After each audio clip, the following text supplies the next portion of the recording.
Assalamualaikum warahmatullahi wabarakatuh. Waalaikumsalam warahmatullahi wabarakatuh. Teman-teman Ngaji Ngopi, selamat datang di Ngaji Ngopi Podcast. Nah, dalam Islam itu kan kita punya panutan, yaitu Nabi Muhammad SAW. Nah, dan kita sering juga melakukan kegiatan guyon. Kalau nggak guyon, kayaknya hidup ini akan bakalan flat-flat aja kan. Nah, di sampingku masih ada Gus Ubed yang akan menceritakan bagaimana Nabi Muhammad dulu waktu guyonan. Oke, langsung aja Gus Ubed. Nih, kalau di Islam kan ada panutannya Nabi Muhammad SAW, kan? Itu kira-kira Nabi Muhammad pernah nggak sih melakukan guyonan, atau malah Nabi Muhammad itu orangnya keras? Ini gimana nih Gus? Deskripsi Nabi Muhammad dulu nih. Nabi Muhammad itu dalam segala hal, jadi termasuk dalam urusan guyonan itu Rasulullah juga sering bercanda. Juga melakukan itu ya? Jadi tidak selalu beliau adalah seorang panglima besar ketika itu ya. Kalau pada saat perang beliau menjadi seorang panglima, kalau di hadapan para sahabat dan umat beliau juga bisa memimpin dengan bijak dan baik. Prinsipnya adalah apapun yang dilakukan Rasulullah itu menjadi sunnah. Oh iya, benar. Poin-poinnya seperti itu.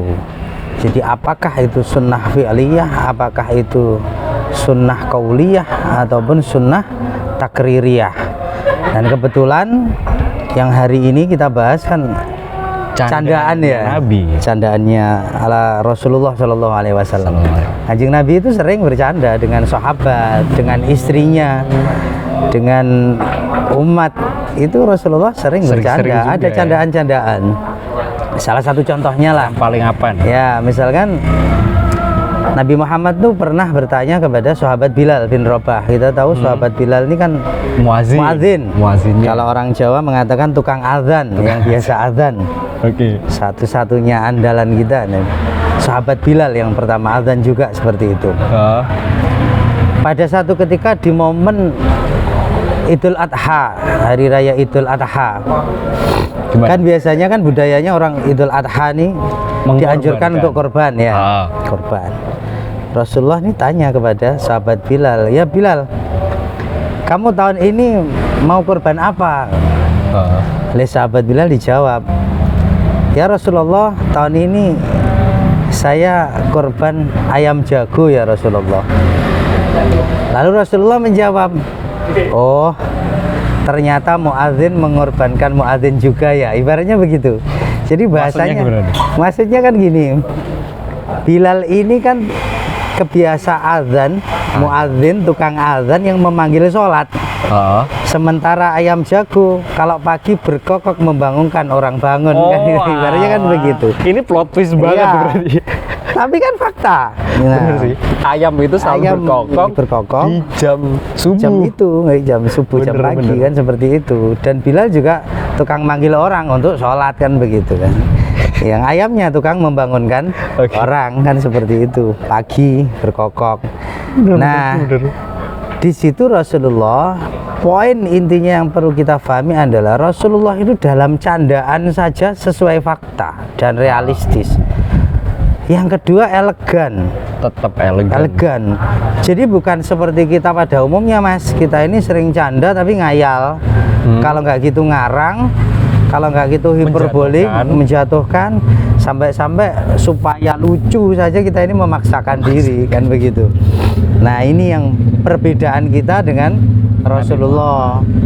Lagi-lagi bahwa Nabi Muhammad itu memang Muhammadun kal bashar, tapi la kal bashari. Nabi Muhammad itu memang manusia, tapi memang tidak seperti manusia biasa.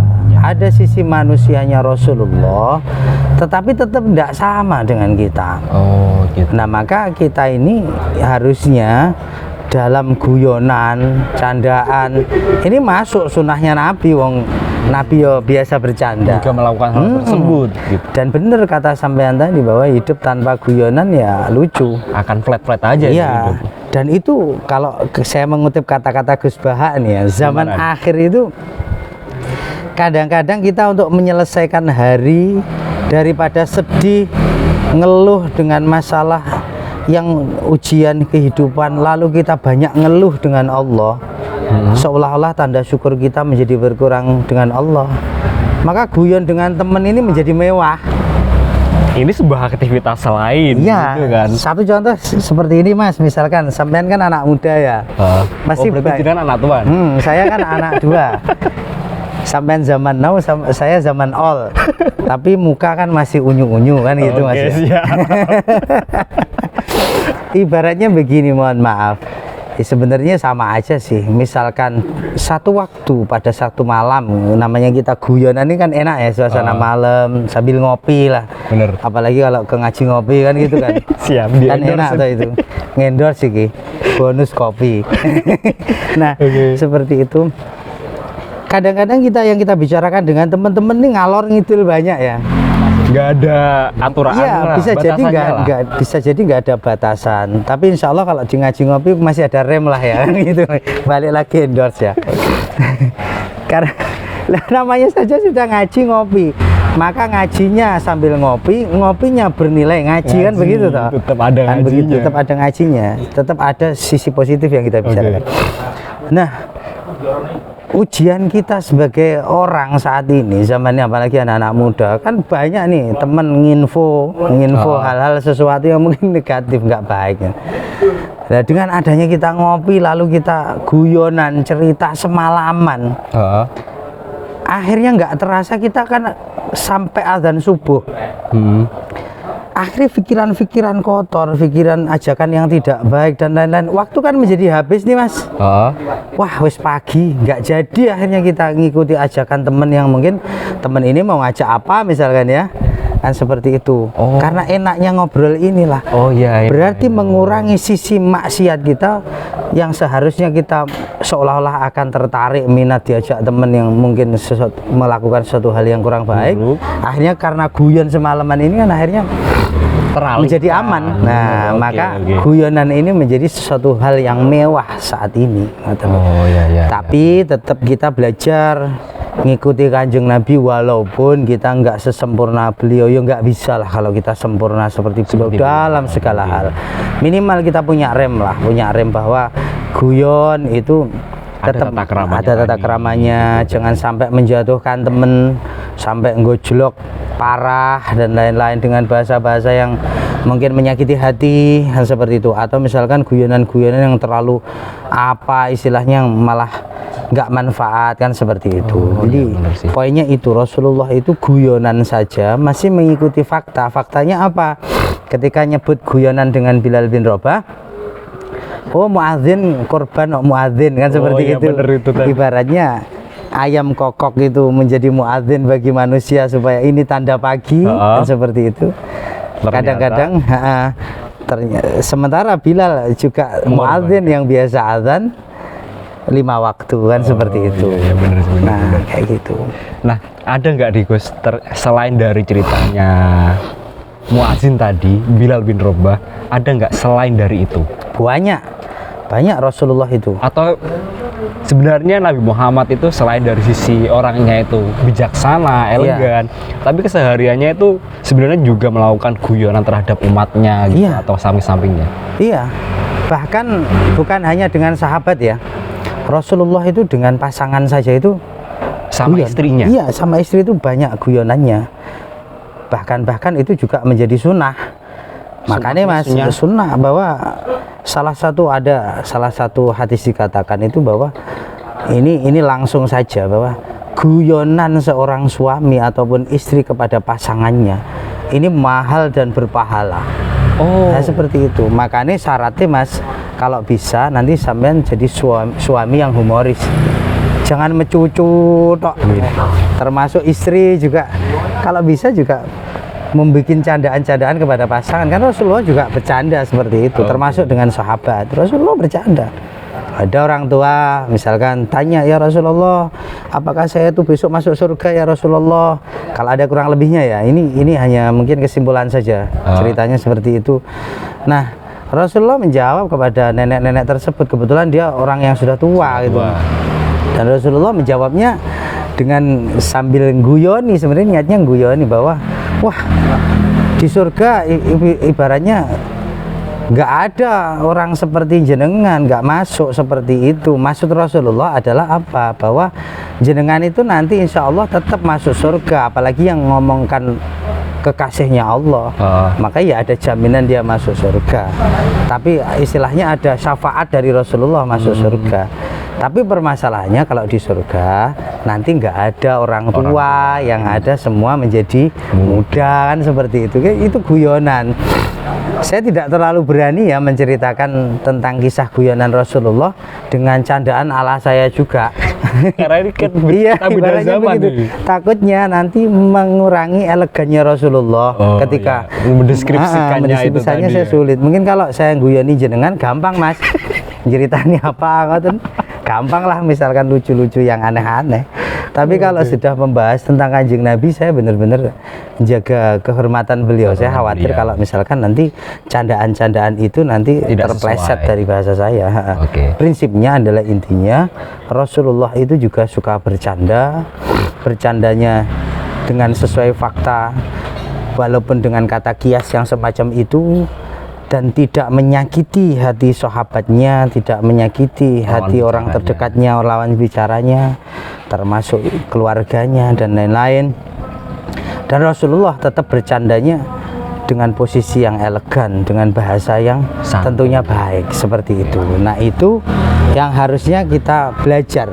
Lagi-lagi kita belajar, jangan sampai kalau kita guyon semakin malam semakin asik, atau ketemu teman lama lalu candaannya berlebihan. Kalau sekedar kita, satu contoh, mohon maaf, kemarin saya ada reuni di Lirboyo, Pondok Al-Mahrusyah Lirboyo itu.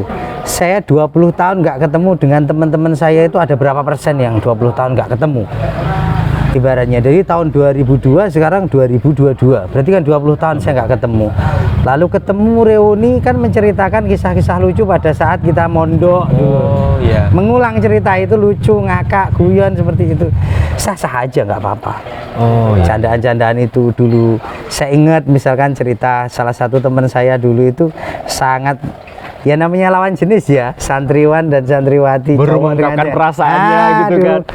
Keinget banget kamu dulu tuh seneng dengan, walaupun nggak pernah tahu kan asramanya beda kayak gitu. Misalkan seperti itu cerita, sampai-sampai mengungkapkan seneng kayak gitu, belum ada jawaban dan dibawain apa itu, minyak kayu putih. Itu kan sepele banget Mas, minyak kayu putih itu nyiumnya katanya kayak bau parfum yang paling mahal kan. Itu kan guyon itu, sepele banget. Sampai ceritanya dia itu saking senengnya, ya namanya kita lawan jenis kan normal ya Mas, ya seneng. Yang penting kita nggak berlebihan dalam segala hal. Sampai minyak kayu putih itu diciumin oleh dia, nggak kerasa dia itu sampai mau tidur, apa istilahnya, berbaring. Minyak kayu putih ini posisi terbuka.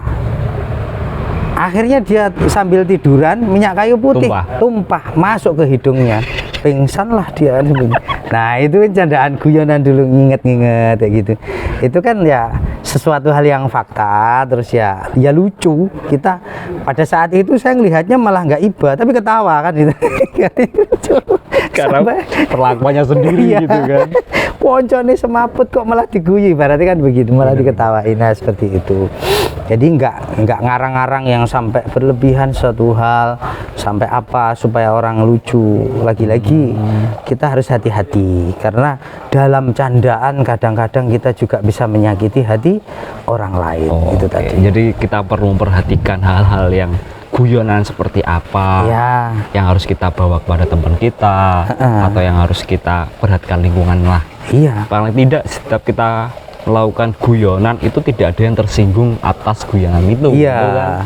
Atau misalkan minimal gini, kalau circle kita teman-teman dekat kita udah hafal lah kan, seperti kalau sudah hafal kan auto ngerti. Memahami. Tapi ya di akhir kita guyonan tadi semalaman atau apa, misalkan sepuro nih ya cah misalkan seperti sorry ya, bro. Sorry ya bro misalkan apa besti lah bahasa sekarang ini. Besti. Besti. Mohon maaf ya kalau misalkan ada kata-kataku yang nyinggung kamu. Ini tadi cuman guyonan kan begitu. Nah itu akhirnya kan ada kemakluman. Bisa loh, kan banyak terjadi kan mas ya, gara-gara candaan, gara-gara guyonan jadi masalah besar. Oh, Kan seperti itu. oh iya bener sih. Apalagi kalau candaan itu sekarang di medsos kita nggak saling mengenal, komentar. Katanya kan nyanda itu. bahasa netizen kan maha benar kan gitu. Bener. Nah seperti itu, kadang-kadang dia mengomentari suatu video atau suatu hal apa, dia komentari dengan candaan padahal itu serius. Itu membuat ketersinggungan yang kita minta maafnya sulit sekali. Nggak bakal bisa Ya, itu malah. makanya saat ini untuk mencari celah dosa zaman akhir itu sangat gampang. Kita di dalam kamar pokok megang handphone selesai Itu pasti kita. dapat dosa. Itu ibaratnya kita ngelihat orang aneh begini ngatain. Oke. Ya kalau orang cantik cakep sih lumayan mas kan gitu. Masih ada yang bela. Ibaratnya masih begitu. Betul atau lagi hal-hal apa. number one gitu. Ya kayak gitu. Thank you nih Gus. Oke. Makasih teman-teman Ngaji Ngopi yang sudah mendengarkan Canda ala Nabi bersama Agus Subet. Jangan kemana-mana, tetap di Ngaji Ngopi Podcast.